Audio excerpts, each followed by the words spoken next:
మా వాళ్ళు ex minister ఆదిమూలం సురేష్ గారు వాళ్ళందరూ పోతే కలవనీరు. ఏమి జరిగినప్పుడు ఎందుకు కలవనీరు? పోలీసులు పక్కన ఉంటారు కదా మాతో పాటు.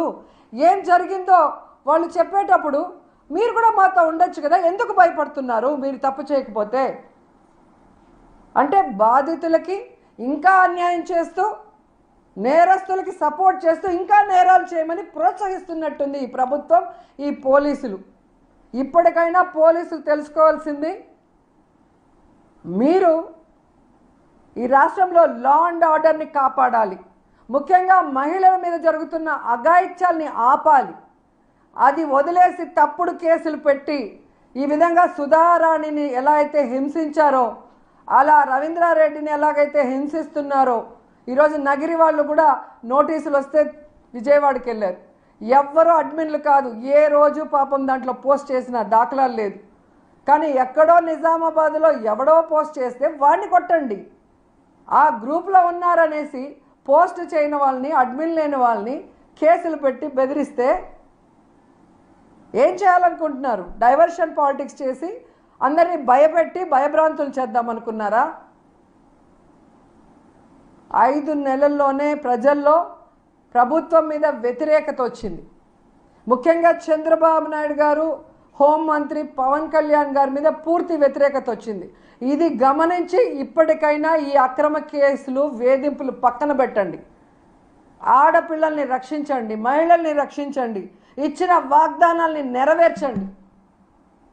అండ్ పవన్ కళ్యాణ్ గారికి సూటిగా చెప్తున్నాను, as a artist, me co artist ఎవరైతే ఉన్నారో ప్రభాస్ గారిని తెలుగుదేశం వాళ్ళు, అలాగే మెగా ఫ్యాన్లు, జన సైకోలు ఏ విధంగా దిగజారుడు పోస్టులు పెడుతున్నారో వాళ్ళని ఆపించి ఆ పెట్టిన వాడి మీద కేసు పెట్టి లోపల పెట్టి 2 తన్నించండి.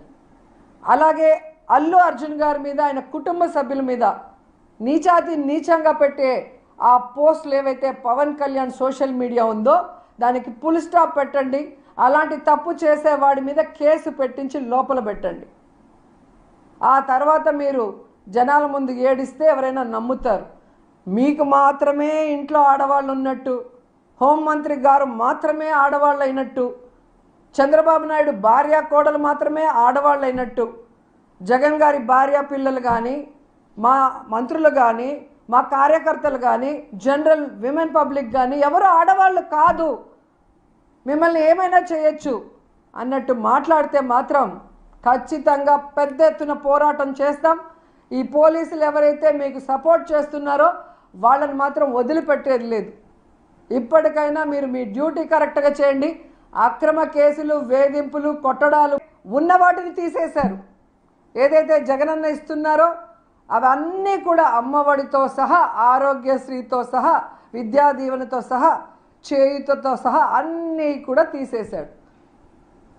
తాగండి, తాగి జీవితాలు నాశనం చేయండి, వీలైతే ఎంతమందినైనా రేప్ చేయండి, లేదా ఇంటికి పోయి పెళ్ళాలని కొట్టి గృహహింస చేయండి అన్న విధంగా గంజాయిని, మందుని వెచ్చలవిడిగా ఈరోజు అందుబాటులోకి తీసుకొచ్చారు. ఎంత దురదృష్టకరం అంటే స్కూల్ పిల్లలు తాగేసి స్కూల్కి వెళ్ళే పరిస్థితికి ఈరోజు ఈ రాష్ట్రంలో వచ్చింది అంటే అది ఈనాడు పేపర్లో రాశారు. చూడండి, ఈ ప్రభుత్వం ఎంత దిగజారిపోయిందో తెలుసుకోండి. ఆ రోజు విద్యాంధ్రప్రదేశ్గా మంచి విద్యని పిల్లలకి అందిస్తే ఈరోజు మధ్యాంధ్రప్రదేశ్గా అదే పిల్లలతో మద్యము, గంజాయి తాగించి స్కూల్కి వెళ్ళే పరిస్థితి తీసుకొచ్చిన చంద్రబాబు నాయుడిని ప్రజలు తరిమి కొట్టాలని కూడా ఈ సందర్భంగా కోరుకుంటున్నాను. ఇంకొక విషయం, ఈ మధ్య ఏం చేస్తున్నారంటే నేరస్తుల్ని వీళ్ళు ఆపలేకపోతున్నారు, నేరాల్ని ఆపలేకపోతున్నారు. సో బాధిత కుటుంబాలని బెదిరించడానికి స్టార్ట్ చేశారు. మొన్ననే తిరుపతిలో మీరు చూశారు, ఎర్రవారిపాలెంకి చెందిన 10th క్లాస్ అమ్మాయిని రేప్ జరిగిందని వాళ్ళ నాన్న స్టేట్మెంట్ ఇస్తే హుటాహుటిన తిరుపతికి తేవాల్సింది పీలేరుకి అన్నమయ్య డిస్టిక్ తీసుకెళ్ళి అక్కడి నుంచి తిరుక్కొని తిరుపతికి వచ్చి ఎవరిని కలవనీయకుండా చంద్రగిరి ఎమ్మెల్యే భార్య మాత్రమే లోపలికి వెళ్ళి వాళ్ళని బెదిరించి, జగనన్న వస్తున్నాడు అనగానే ఏమీ జరగలేదని వాళ్ళ తండ్రితోనే బెదిరించి స్టేట్మెంట్ ఇప్పించారు. అంటే మీరు ఎవరికి సపోర్ట్ చేస్తున్నారు? బాధితులకి సపోర్ట్ చేస్తున్నారా? బాధిత మహిళలకి సపోర్ట్ చేస్తున్నారా? లేక నేరస్తులకి సపోర్ట్ చేస్తున్నారా? బాధితులకి న్యాయం జరగకుండా, కేసుని పెట్టనీయకుండా వాళ్ళని బెదిరించి ఏం జరగలేదని చెప్పిస్తే నేరస్తులకి సపోర్ట్ చేసి ఆ బాధితులకి ఇంకా అన్యాయం చేసినట్టు కదా మీరు. నిన్న ఒంగోలులో ఒక టీచరు ఒక స్కూల్ స్టూడెంట్ని రేప్ చేస్తే ఆ అమ్మాయి కేసు ఇస్తే ఆ లోకల్ మంత్రి ప్రెషర్ మీద కేసు బుక్ చేయనీయకుండా ఏ విధంగా నానుస్తున్నారు పోలీసులు. మా వాళ్ళు ఎక్స్ మినిస్టర్ ఆదిమూలం సురేష్ గారు వాళ్ళందరూ పోతే కలవనీరు. ఏమి జరగనప్పుడు ఎందుకు కలవనీరు? పోలీసులు పక్కన ఉంటారు కదా మాతో పాటు. ఏం జరిగిందో వాళ్ళు చెప్పేటప్పుడు మీరు కూడా మాతో ఉండొచ్చు కదా, ఎందుకు భయపడుతున్నారు మీరు తప్పు చేయకపోతే? అంటే బాధితులకి ఇంకా అన్యాయం చేస్తూ నేరస్తులకి సపోర్ట్ చేస్తూ ఇంకా నేరాలు చేయమని ప్రోత్సహిస్తున్నట్టుంది ఈ ప్రభుత్వం, ఈ పోలీసులు. ఇప్పటికైనా పోలీసులు తెలుసుకోవాల్సింది, మీరు ఈ రాష్ట్రంలో లా అండ్ ఆర్డర్ని కాపాడాలి.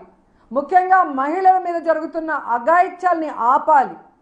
అది వదిలేసి తప్పుడు కేసులు పెట్టి ఈ విధంగా సుధారాణిని ఎలా అయితే హింసించారో అలా రవీంద్రారెడ్డిని ఎలాగైతే హింసిస్తున్నారో, ఈరోజు నగిరి వాళ్ళు కూడా నోటీసులు వస్తే విజయవాడకి వెళ్ళారు.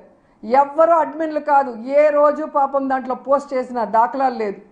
కానీ ఎక్కడో నిజామాబాద్లో ఎవడో పోస్ట్ చేస్తే వాడిని కొట్టండి. ఆ గ్రూప్లో ఉన్నారనేసి పోస్ట్ చేయని వాళ్ళని, అడ్మిన్ లేని వాళ్ళని కేసులు పెట్టి బెదిరిస్తే ఏం చేయాలనుకుంటున్నారు? డైవర్షన్ పాలిటిక్స్ చేసి అందరినీ భయపెట్టి భయభ్రాంతులు చేద్దామనుకున్నారా? 5 నెలల్లోనే ప్రజల్లో ప్రభుత్వం మీద వ్యతిరేకత వచ్చింది. ముఖ్యంగా చంద్రబాబు నాయుడు గారు, హోంమంత్రి పవన్ కళ్యాణ్ గారి మీద పూర్తి వ్యతిరేకత వచ్చింది. ఇది గమనించి ఇప్పటికైనా ఈ అక్రమ కేసులు, వేధింపులు పక్కన పెట్టండి. ఆడపిల్లల్ని రక్షించండి, మహిళల్ని రక్షించండి. ఇచ్చిన